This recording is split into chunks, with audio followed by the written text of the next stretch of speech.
লা ইউকাল্লিফুল্লাহু নাফসান ইল্লা উসাহা লাহা মা কাসাবাত ওয়া আলাইহা মাকতাসাবাত রব্বানা লা তুআখিযনা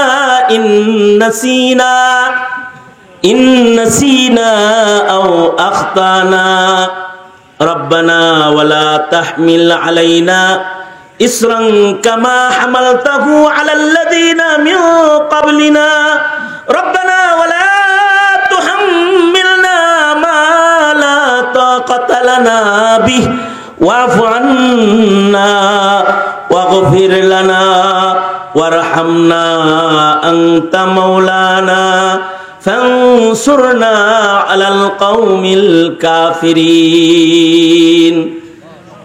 আল্লাহ তাআলা ভুলে করলে পরে অপারগ হয়ে কোনো কিছু করলে দোয়া শিখাইছে এমনি দোয়া করবা, তাই বলে কিন্তু কল্পনা করান যাব না।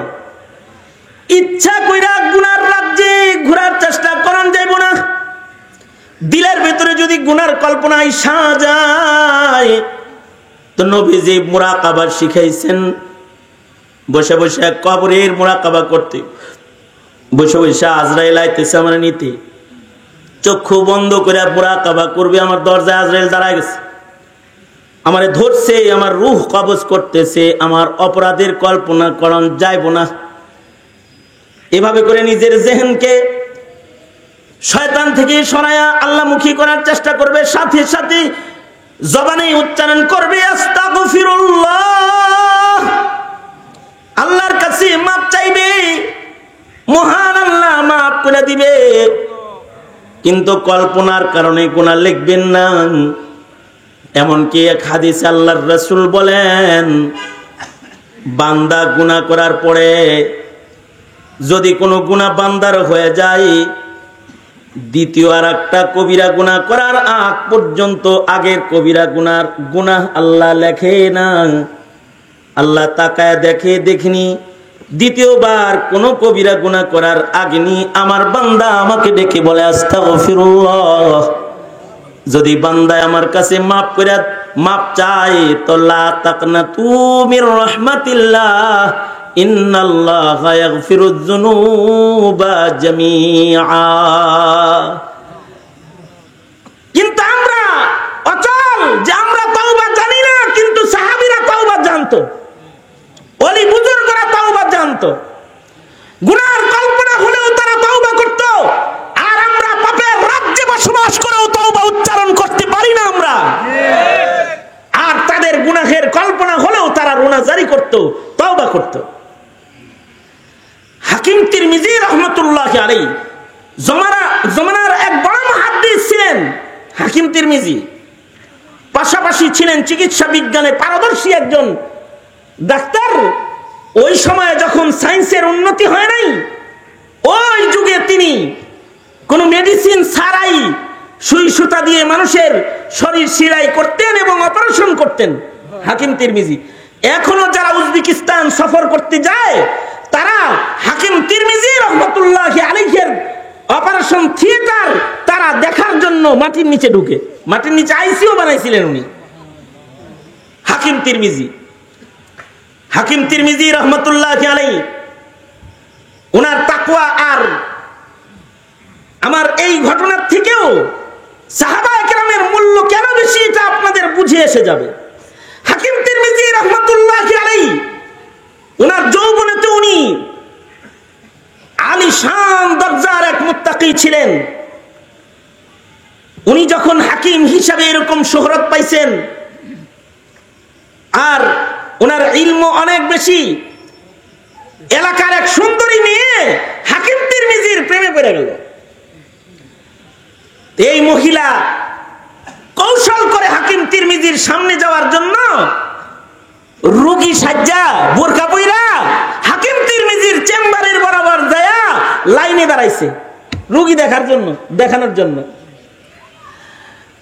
হাকিম তিরমিজি রাহমাতুল্লাহি আলাইহি উনি তো রোগী দেখতেছেন। এই বেডির সিরিয়াল যখন আইছে, বেডি ভিতরে ঢুকছে, ভেতরে ঢুইকা সে বলে, হাকিম সাহেব আমার এমন গোপন রোগ যা মানুষের সামনে বলা যাইব না, লোকজনকে একটু বাইর করে দেন। মহিলাটা অভিনয় করে মানুষ সব বাইর করে দিছে। হাকিম তিরমিজিও নিচের দিকে তাকায় রয়েছে। বলেন বলেন বলেন, মানুষজন গেছে গা, এবার গোপনে কয়ালান। মহিলাটা এতই ধূর্ত, মহিলাটা দরজা চাপায় দিয়ে নিজের চেহারার কাপড় সরাইছে। মনে মনে ভাবতেছি, হাকিম তিরমিজি আমারে দেখলে তো পছন্দ করে লাগবে।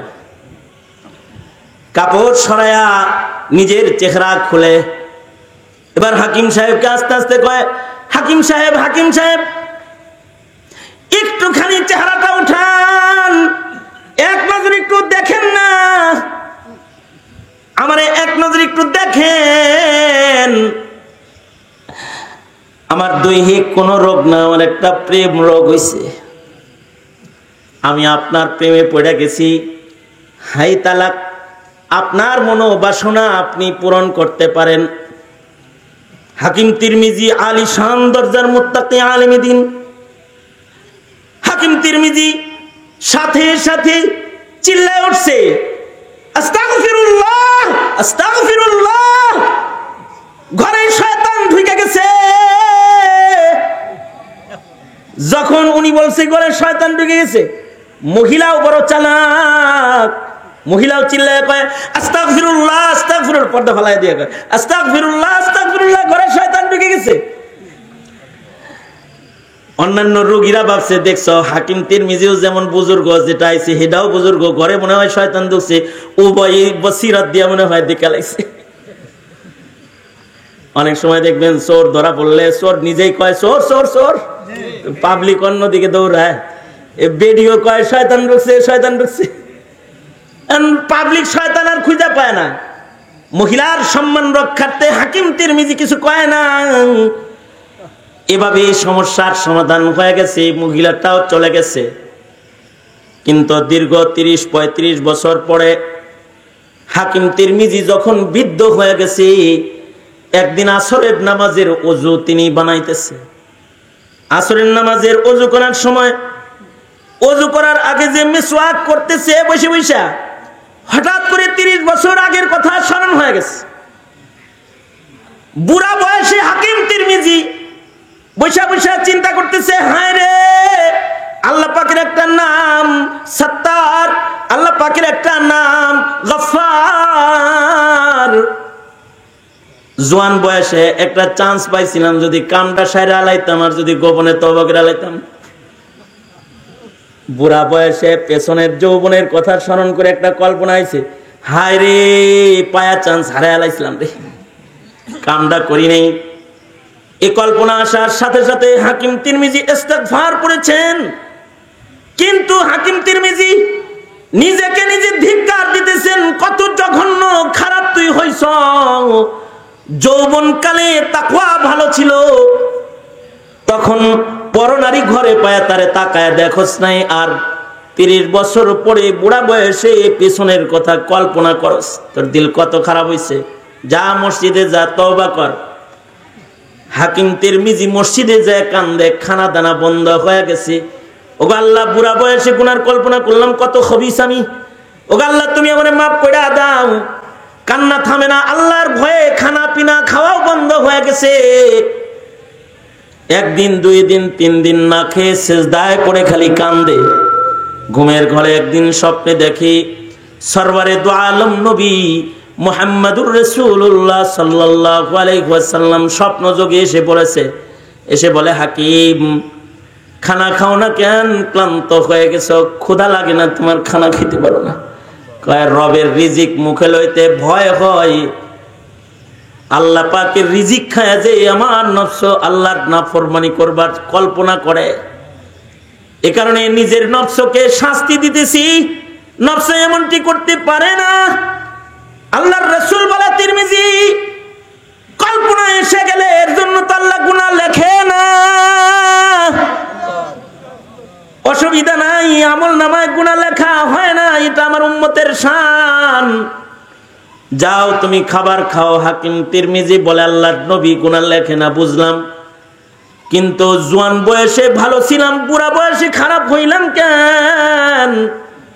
যুবক বয়সে গুনার কল্পনা হয় নাই, বুড়া বয়সে গুনার কল্পনা হলো কেন?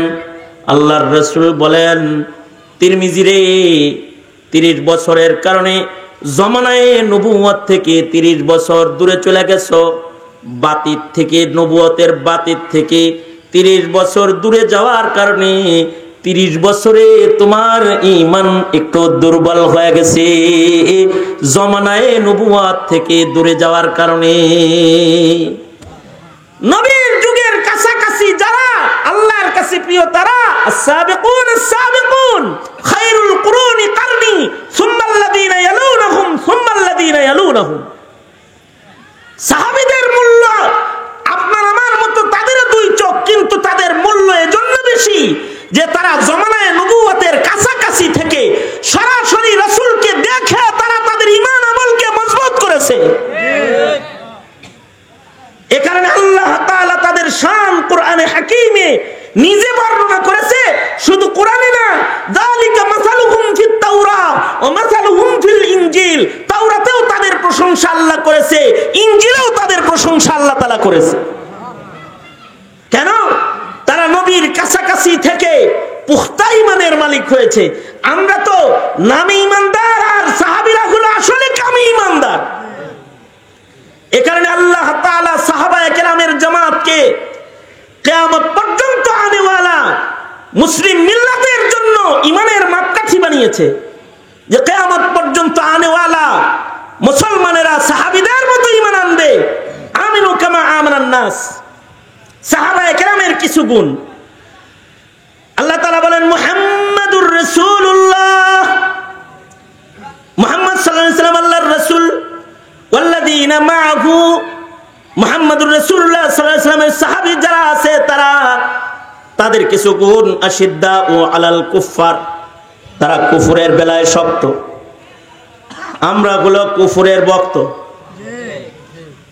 আমাদের দেশের হিন্দুদের পূজা, কাফেরদের পূজা মুসলমান না গেলে জমে না। আপনাদের এলাকার কথা কইতেছি না, আমাদের এলাকার বদনাম করতেছি। কাফের মুশরিকের শিরকের কাম মুসলমান না গেলে জমে না, অথচ মুসলমানের উৎসবে মুসলমান মিলে না। ইলেকশনের দান্দায় সব ঘুরবার লাগছে, আজকে ধর্মের কাম করার টাইম নেই, নেক কাজ করার টাইম নাই। কুফরের ভক্ত আর নিজেরা হয়ে গেছে শক্ত, বরঞ্চ নেককার ইমানদারের দুশমন হয়ে গেছে। যারা নেকের কাজ করে তাদেরকে একদল মুসলমানে গালি দেয়, তাদের বলে আর কোনো কাম পাও না তালাশ করে এগুলা করার লাগে। এই হলো আমাদের ঈমান। আর তাদের ঈমান হলো আশিদ্দাউ আলাল কুফার রুহামাউ বাইনাহুম। তারা কুফরের বেলায় ছিল শক্ত, আপসে ছিল তারা শির ও শক্কর, চিনি আর দুধের মতো মিলে যেত। তারাহুম রুকআন সুজদান ইয়াবতাগুনা ফাদলাম মিনাল্লাহি ওয়া রিদওয়ানা। তাদেরকে দেখলে দেখা যেত তারা সিজদায় আছে, রুকুতে আছে, নামাজে আছে। তাদের ঘরের পাশ দিয়ে গেলে নামাজে তিলাওয়াতের আওয়াজ পাওয়া যেত, আল্লাহু আকবার কাবীরা। তাদের ঘরের পাশ দিয়ে গেলে শেষ রাত্রির কান্নার আওয়াজ পাওয়া যেত, তিলাওয়াতুল কোরআনের আওয়াজ পাওয়া যেত। সিপাই সাপাই খেয়াল করলে দেখা যেত গাছতলায় দাঁড়ায় নামাজ পড়তেছে, বাগানের ভিতরে নামাজ পড়তেছে। তারাহুম রুকআন সুজদান ইয়াবতাগুনা ফাদলাম মিনাল্লাহি ওয়া রিদওয়ানা। আর আমাদের দিকে তাকাইলে দেখা যায় সিপাই সাপাই খালি ফেসবুক চালাইতেছে, অথবা প্রেমের আড্ডা মারতেছে, অথবা গাঞ্জা, বাবা, ইয়াবা, কি কথা বলেন ঠিক না ঠিক জোরে বলেন, অথবা বসে বসে গেম খেলতেছে, অথবা নগ্ন ফিল্ম দেখতেছে। এই যুগের মুসলমানদের তাকাইলে দেখা যায় তারা পাপের ভিতরে নিমজ্জিত। আর সাহাবীদের দিকে তাকাইলে দেখা যায় তারা ইবাদতের জন্য উৎসর্গিত। তারাহুম রুকআন সুজদান ইয়াবতাগুনা ফাদলাম মিনাল্লাহি ওয়া রিদওয়ানা। এই কারণে সাহাবায়ে কেরামের ইবাদত কমানোর জন্য তাবলীগ করা লাগতো, আর আমাদের গুনাহ থামানোর জন্য তাবলীগে যাওয়া লাগে। সাহাবীদেরকে ইবাদত কমানোর জন্য তাদের গাস্ত করা লাগতো, আর আমাদেরকে নামাজ পড়ানোর জন্য সাপ্তাহিক গাস্তে বের করুন লাগে। ধইরা মসজিদে লয়া আয় তারা একটু নামাজ পড়া। আর আল্লাহর রাসূল সাল্লাল্লাহু আলাইহি সাল্লাম সাহাবীরা যা বলতে, এই সাহাবী, এই এত নামাজ পড়ছ কেন? আব্দুল্লাহ ইবনে আমর ইবনে আস, কম তেলাওয়াত করবি, কত পড়স? প্রায় ডেইলি এক খতম পড়ি। কয় এত পড়িস না, ডেইলি এক পারা করে পড়বি। কয় না না না। কয় না ঠিক আছে, যা 10 পারা পড়িস। না না না, হইব না, কম হয়ে যায়। আল্লাহর রাসূল ধমকি দিয়া বলে, ডেইলি 10 পারা পড়তে কইছি, তাও তোর কম হয়ে যায়। ওয়ালি জাসাদিকা আলাইকা হাক্কান ওয়ালি আহলিকা আলাইকা হাক্কুন ওয়ালি জাসাদিকা আলাইকা হাক্কুন ওয়ালি আহলিকা আলাইকা হাক্কুন। তোর বিবির হক আছে, তোর দেহের হক আছে, তোর পরিবারের হক আছে। এত পড়তে পারবি না, আমি আইন করে দিলাম তোরে। আল্লাহর রাসূল বলে, ডেইলি রোজা রাখিস না, সাওমে দাউদি রাখিস, অথবা মাসে 3 দিন রাখিস, সপ্তাহে 1 দিন রাখিস, 2 দিন রাখিস। কমানোর জন্য নবী ঘরে যায় গাস্ত করছে, আর আমার ঘরে বাড়িতে যা ডাইকা আনতে চাইলে কয়, হিন্দুর কাছে যাইতে পারেন না, আমি মুসলমান, আমার কাছে আইছেন কেন? তোমার মতো নামের মুসলমান, এমন মুসলমানের কাছে যাওয়া ছাড়া আর কোনো গতি নাই। কারণ নিজের সন্তানের জন্য বাপের মায়া বেশি। 2টা সন্তান আগুনে পড়ছে, একটা পরের সন্তান, একটা নিজের সন্তান। পানিতে পড়ছে 2টা সন্তান, একটা পাশের বাড়ির সন্তান আর একটা নিজের বাড়ির সন্তান। আকল মন্দ কারে আগে তুলবো বলুন তো? পরের ডানে আগে তুলবো না নিজের ডানে আগে তুলবো? কাফেররা যেমন দোজখে যাইতেছে, এই মুসলিম সমাজের বহু যুবক বেনামাজি হয়ে দোজখে যাইতেছে। এই মুসলিম সমাজের বহু যুবক ইয়াবা বাবা খায়া দোজখে যাইতেছে। এই মুসলিম সমাজের বহু যুবক যুবতী বদকার হয়ে দোজখে যাইতেছে। আরে কাফের রে, দোজখ থেকে বাঁচামু আগে পিছে, আগে তো আমার ভাই বাঁচাও।